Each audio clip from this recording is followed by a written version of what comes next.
Hey, what's up mga paps? Mabilisang video lang kasi meron tayong isang subscriber na naghihingi ng tulong kasi hindi niya din alam kung paano gamitin ang Garmin app navigation, and I think it's due time na din naman na gumawa ng video regarding this kasi never pa ako nakakita ng workaround kung paano gamitin si Street Cross app navigation. As you all know, at alam ko, same sentiment to ng mga TechMax user na ang hirap hanapin or ang hirap gamitin ng ating Garmin app navigation. So for today's video, tuturuan ko kayo kung ano yung pinakamadaling workaround para magamit nyo yung full functionality ng ating Garmin Street Cross navigation. Syempre, aware naman kayo kung ikaw ay gumagamit na ng NMAX TechMax, dapat meron kang dalawang application na available. You have your Garmin Street Cross. You also need to have your Y-Connect. So meron ako ditong Y-Connect, and then meron akong Garmin navigation dito. Itong ating NMAX, capable siyang mag-connect ng multiple phones. Pero isa lang ang pwede mong gamitin. So you can see here sa settings, punta tayo. Meron tayong connection dito, Bluetooth, tapos pair devices. Meron akong dalawa, isang JOEM at isang JOMENGS. Itong nasa taas, ito yung aking Android. Yung nasa baba, ito yung aking Apple. So ngayon, puntahan natin ito. Iko-connect ko lang muna mabilisan yung ating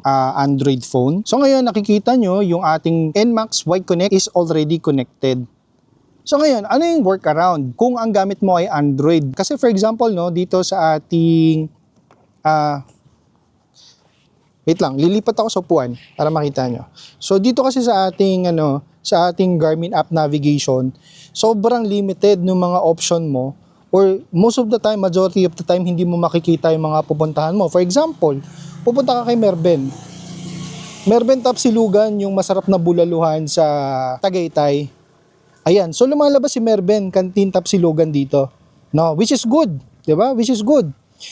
What if for example, pupunta ka ng SEC Moto Supply?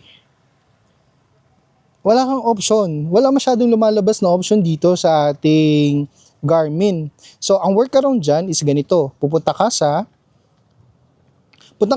Google Maps. Okay?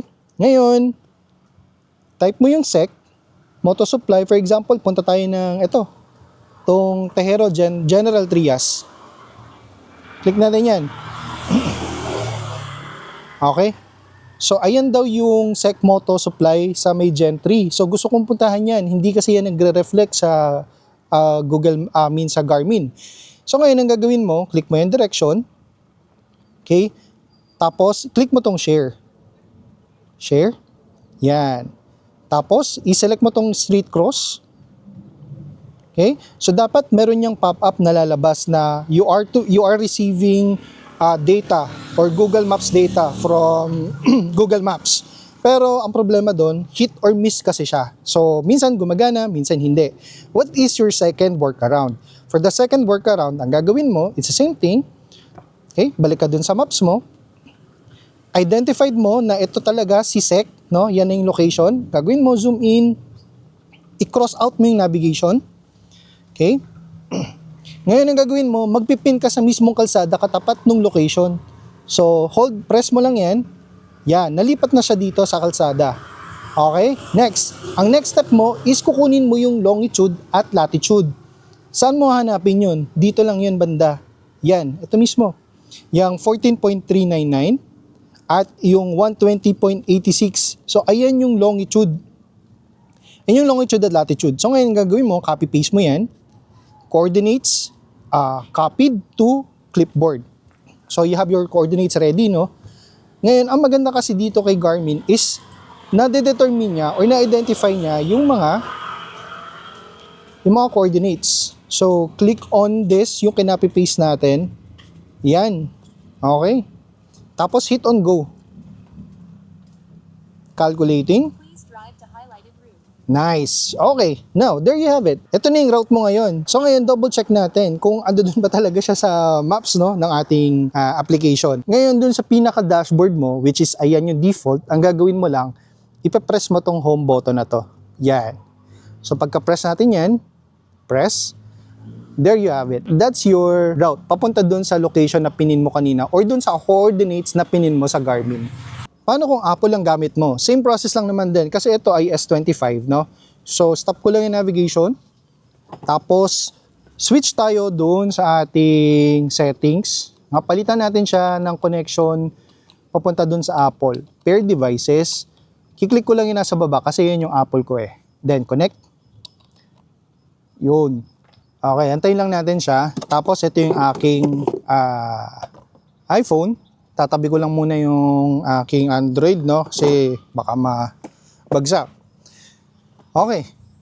So how do I know kung connected na? Pag nakita nyo tong Bluetooth icon at as well as yung app, connected na yung iyong specific device. Ngayon kung meron kang 10 phones na nakakonect sa NMAX mo, I'm not sure kung sino may 10 phones na connected sa isang motor, but nevertheless, kung merong icon na ganyan nakalabas, meaning to say, ayan yung specific na phone na connected sa iyong TechMax.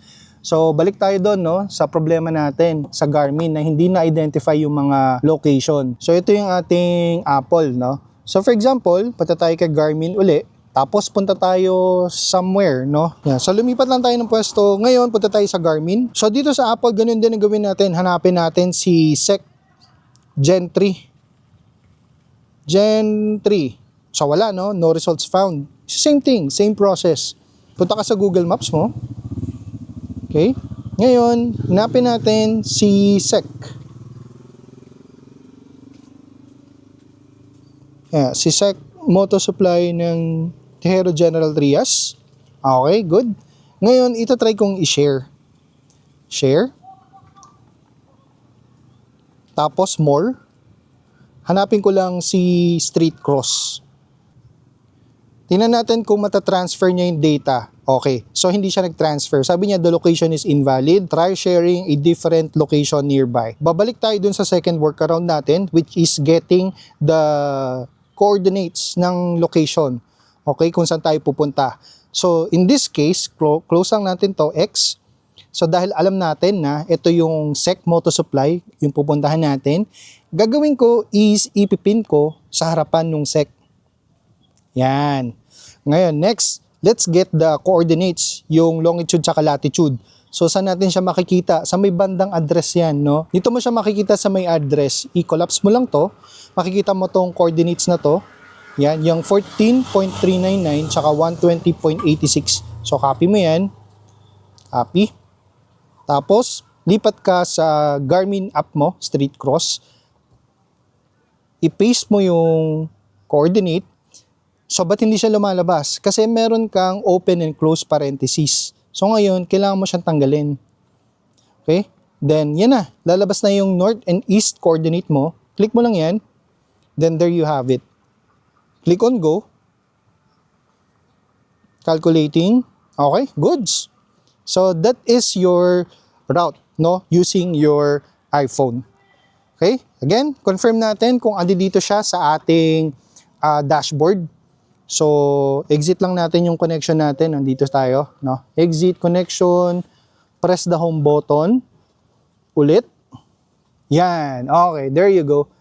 Okay, hindi mo na kailangan ng bracket, side mirror bracket. I was also planning na magpakabit ng side bracket kasi napo-frustrate ako minsan dun sa application ng Garmin app. Pero then I realized na meron palang workaround, no? So, yun. By using the coordinates, mas madaling nakikita ni Garmin Navigation yung location para mas magamit mo at ma-maximize mo yung full potential ng iyong Garmin app navigation. So again, mabilis lang na video to mga paps. Like I said, if you have questions, feel free to comment dyan sa comment section. I will try to answer as much as I can. Till our next video, stay pogi everybody. Cheers!